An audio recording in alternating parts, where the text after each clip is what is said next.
In the fifth grade, I had a teacher named Mrs. Norton, who was actually probably about in her 70s. She was a stout, matronly kind of woman, not the kind of person you think might inspire a kid to go into comedy. But she really changed my life. She encouraged me to be funnier. She encouraged lots of kids in the class to go for the best joke that they could. And I remember once we were all dressed up in a giant snake costume, and we were planning on doing this big skit at a campfire. And as we were writhing around on the ground, she walked in the room and said, "I think you need to learn the difference between being laughed at and laughing with." And we all abandoned the snake costume. We got the idea. But similarly, in my drawings, I was a pretty good illustrator back then, and I got lots of praise from the adults around me and my peers.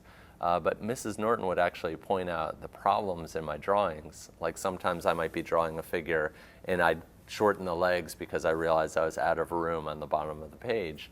And she'd say, you know, you really need to plan ahead. You really need to think before you ink, basically.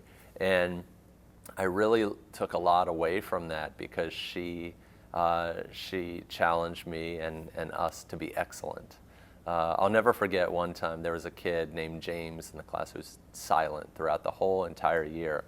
And on the very last day of school, Mrs. Norton said to James, "You can do anything you want for 5 minutes." And James, without missing a beat, just got up on the table, started tap dancing and did a Groucho Marx routine, on and on and on, and then sat back down and returned to his silence. And I'll never forget that because Mrs. Norton knew that he had something in him. And I don't know how she knew, but it really was amazing. And I think that it was good for him to be able to release that.